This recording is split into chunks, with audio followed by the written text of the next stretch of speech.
భయపడకము, విస్మయం చెందకమని ఆనాడు మోషే ద్వారా యెహోషువతో దేవుడు మాట్లాడితే, ఈనాడు ఈ మధ్య ఆరకాల పరిశుద్ధాత్మ దేవుడు ద్వారా దేవుడు అందరికీ వాగ్దానం చేస్తున్నాడు. గడిచిన నెలలో దేవుడు నడవలేదేమో, అందుకనే కష్టాలు. గడిచిన నెలలో దేవుడు మన ముందు లేడేమో, అందుకే ఇబ్బందులు.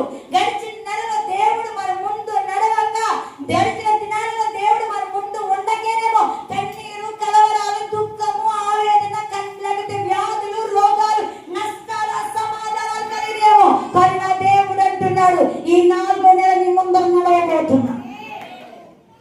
ఈ 4 నెలలు నీ ముందు నడిచే దేవుడు సామాన్యమైన దేవుడు కాదు, సామాన్యమైన వ్యక్తి కాదు. ఆయన ఎర్ర సముద్రమును పాయలు చేయగలిగిన శక్తిమంతుడు, ఎరుకో గోడల స్తుతుల ద్వారా కూర్చిన శక్తిమంతుడు, మంటలో నుండి నీళ్లు రప్పించిన గొప్ప దేవుడు, 300 సంవత్సరాలకు వాగ్దాన పుత్రునిచ్చిన మహనీయుడైన దేవుడు అంటున్నాడు, ఈ నెలలో నీ ముందు నడవబోతున్నా. ఆయన ముందు నడిస్తే ఎలా ఉంటుందో చెప్పమంటారా?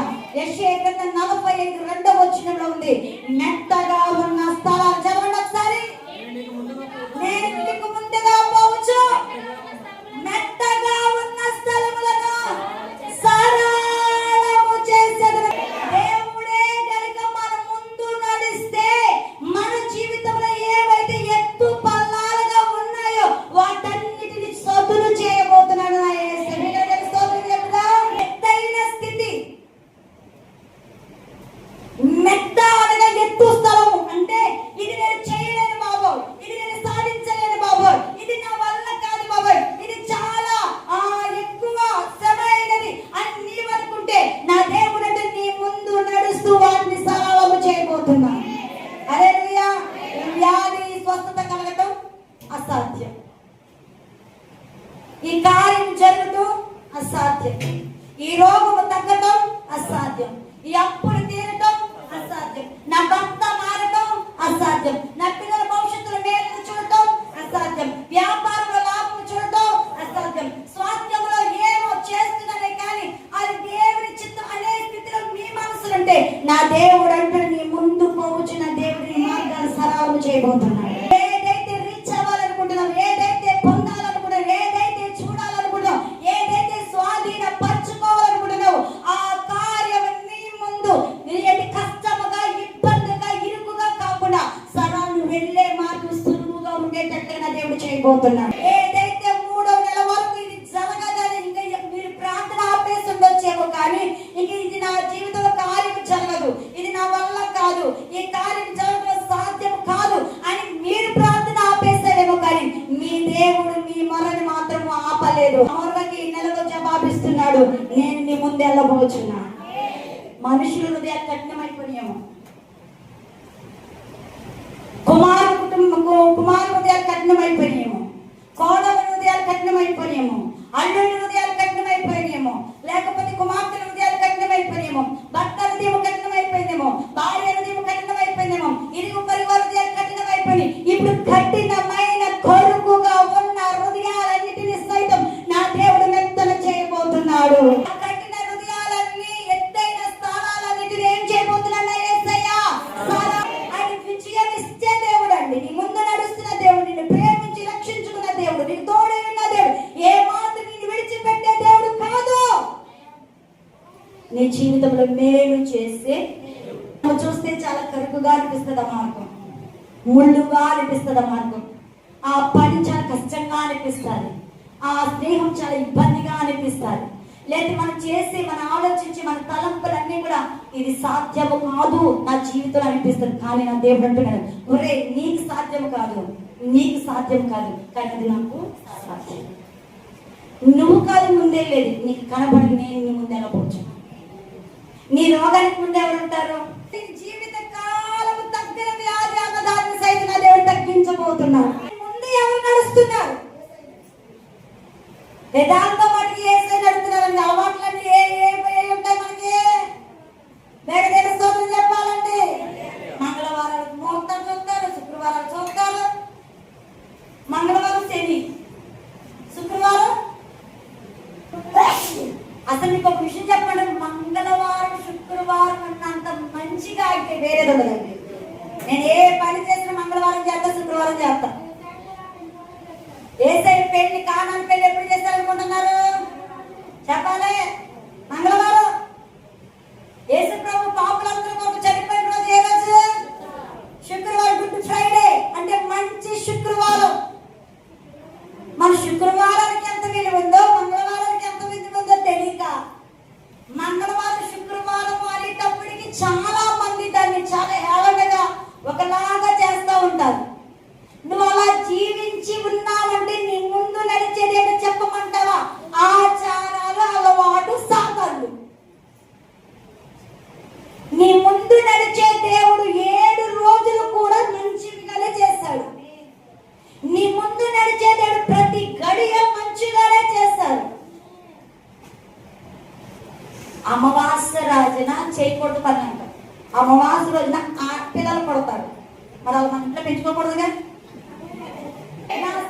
శక్తి కలిగిన దేవుడిని ముందు నడవాలంటే నీ జీవితం మెత్తగా ఉన్న స్థలాలన్నీ కూడా సదును చేయబడి సరళం అవ్వాలంటే ప్రతి విషయంలో నీ జీవితాన్ని దేవుడికి సమర్పించాలి. అలా ఎవరైతే సమర్పిస్తారో వారికి ముందు నా దేవుడు నడుస్తాడు. అందరి ముందు నా యేసు నడవడండి, నడిచిన మౌనంగా నడుస్తాడు. సహస్య కార్యాలు అందరికీ చేయడండి, అద్భుతాలు అందరికీ చేయడండి. ఎవరికి చేస్తారంటే తన జీవితాన్ని కంప్లీట్ గా సగం లోకంలో, సగం దేవునిలో, సగం ఆచారాల్లో, సగం దేవునిలో, సగమేమో మోక్తాల్లో, సగం దేవుని, సగం వచనాల్లో, సగం దేవునిలో. ఈ రీతిగా ఉన్న వారి జీవితంలో సగం సగం కార్యాలే జరుగుతాయి. నా దేవుడు ముందు నడిచి నీ మెత్తగా ఉన్న, మీకు కష్టముగా ఉన్న, సాధించలేను అనుకున్న ప్రతి కార్యానికి మీకు విజయం ఇవ్వాలంటే సరళము చేయండి. కంప్లీట్ గా నీవు నీ కుటుంబం ఎవరికి సరెండర్ అవ్వాలి? ఏ రోజైనా మోకరించి అయ్యా ఈ రోజు ఈ పని చేయాలనుకుంటున్నది నీ చిత్తం అంటే దేవుడు నీ చిత్తం, నా చిత్తం నడువు అంటే నడిసే. దాంట్లో ఆశీర్వాదం చూడకపోతున్నాడు. మనుషులు కాదండి, పెద్దోళ్ళు కాదండి. ఒకే ఒకటి మనం చేయవలసింది ఏంటంటే నీ ముందు నడుస్తున్న దేవుడు నీ జీవితంలో కార్యము చేయాలంటే ప్రభువా ఈ రోజు ఈ పని చేయాలనుకున్న, ప్రభువా ఈ వ్యాపారం చేయాలి, ప్రభువా ఈ స్వార్థం చేయాలి, ప్రభువా ఈ పని చేయాలి, ప్రభువా ఈ ఇల్లు కట్టాలి, ప్రభువా ఈ పెళ్లి చేయాలి, ప్రభువా ఇది నాయన అని నువ్వు అడగగానే దేవుడు వాక్యము ద్వారా, ప్రవచనం ద్వారా, నీ మనస్సు ద్వారా మాట్లాడతాడు. వెళ్ళు నా కుమారుడా, వెళ్ళు నా కుమార్తె, ఇది నీకు మేలుగా మార్చబడబోతుంది. లేదా వద్దు నా కుమారుడా, వద్దు నా కుమార్తె, ఇది నీకు కీడు అని నా దేవుడు చెప్తాడు. ప్రార్థన ఏమున్నదిగా మనకి? వెళ్తామండి. నీ దేవుడు నీ ముందు వెళ్తున్న దేవుడు మెత్తగా ఉన్న స్థలాన్ని ఏం చేస్తాడంట? సదునండి. సరళం అంటే సమముగా చేస్తాడు. ఏం చేస్తాడండి? అక్కడ ఉంది ఇత్తడి తలుపును పగలగొడతాడంట, ఇనుప గడియలు విడగొడతాడంట. రహస్య స్థలమందు దాచబడిన ధననిధి నీకు ఇవ్వబోతున్నాడు. ఆయన ముందు వెళ్ళే దేవుడు మెత్తగా ఉన్న స్థలాన్ని సదును చేసి అంత మాత్రమే కదట, రహస్యమందు దాచబడిన ధననిధిని దేవుడు నీ చేతికి నెలలో ఇవ్వబోతున్నాడు. ఆయన ఎలా ఇవ్వబోతున్నాడో తెలియదు. నీ అప్పులు తీర్చబోతున్నాడు. ఎలా ఇవ్వబోతున్నా నీ వ్యాపారం దీవించబోతున్నాడు. ఎలా ఇవ్వబోతున్నా నీ స్వాస్థ్యాన్ని దీవించబోతున్నాడు. నీ కుటుంబానికి ఎప్పుడు ఏది అవసరమో రహస్య స్థలంలో దాచబడిన ధననిధి నిన్ను తృప్తి పరచబోతున్నాడు. రెండోది చూసుకుంటే మేకా గ్రంథంలో, మేకా గ్రంథము 2వ అధ్యాయం 13వ వచనంలో కష్టం ఉందండి. అక్కడ ఉంటుంది నీకు ముందు ప్రాకారములను పడగొట్టువాడు వారికి ముందుగా పోవును. బిడ్డ సరళం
ప్రవహించే దేశానికి వెళ్ళటం మధ్యగా ఏదొచ్చింది? ఎరుకో గోడ.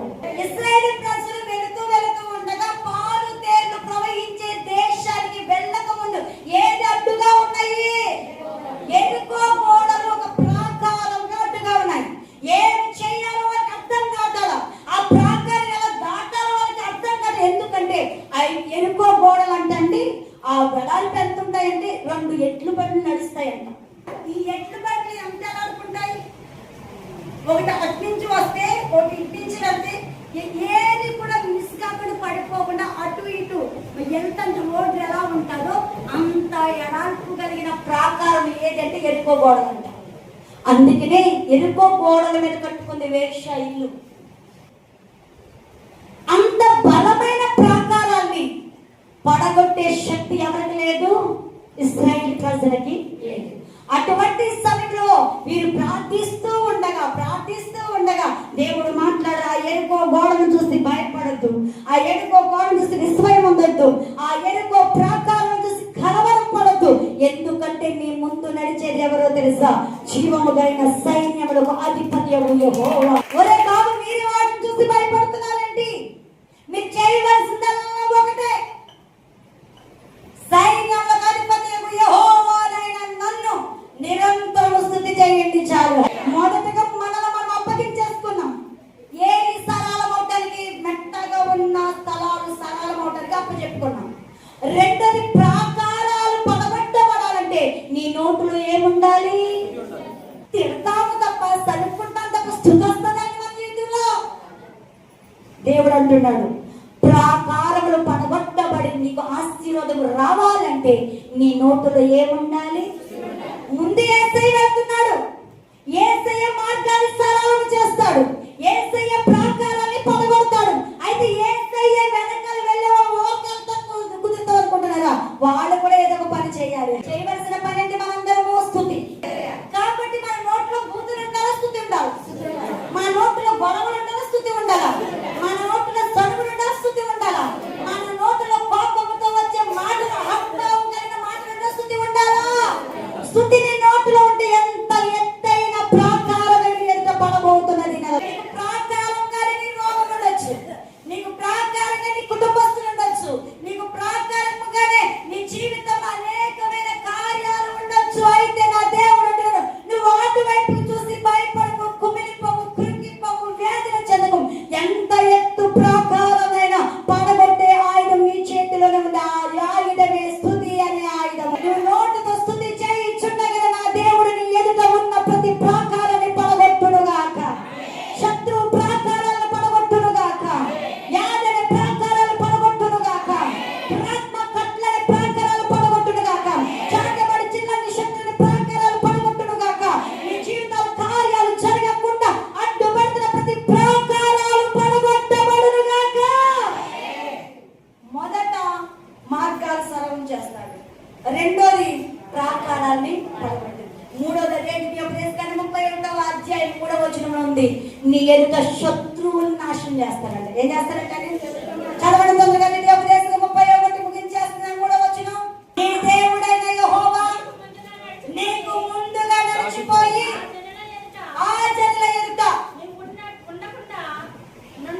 నుండకుండా నశింపచేయును. నీకు ముందు పోవచ్చున్న దేవుడు ఏం చేస్తాడు? మూడోదంటే, నీకెవరైతే శత్రువులుగా ఉన్నారో వారందరినీ ఎదుట ఉండకుండా నశింపచేయబోతున్నాడు. మనుషులు ఎవ్వరు మనకు శత్రువులు కాదు.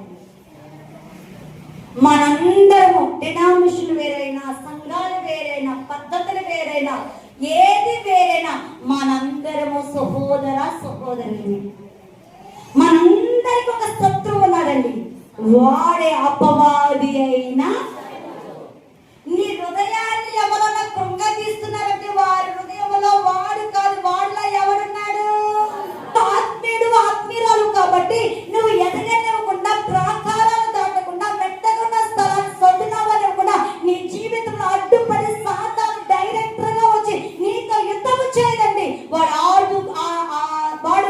ఆనుకుని ఆయుధము ఏది అంటే వాడే ఆయుధం ఏదంటే ఒక మనుషుడే. ఇప్పుడు నా దేవుడు అంటున్నాడు, ఆ శత్రువు కలిగిస్తున్న ఆ మనుషులు ఎవ్వరిని కూడా ఎదుట ఉండనండి. నీ మీద విరోధముగా మాట్లాడేవాడు, నీ మీద లేనిపోని నిందలు వేసేవాడు, నిన్ను అవమానపరిచి నిన్ను హేళన చేసి నీ హృదయాన్ని గాయపరిచే ప్రతి ఒక్కరిని కూడా నా యేసు ఈ నెల నీకు దూరము చేయబోతున్నాడు. ఎవరు ముందు వెళ్తే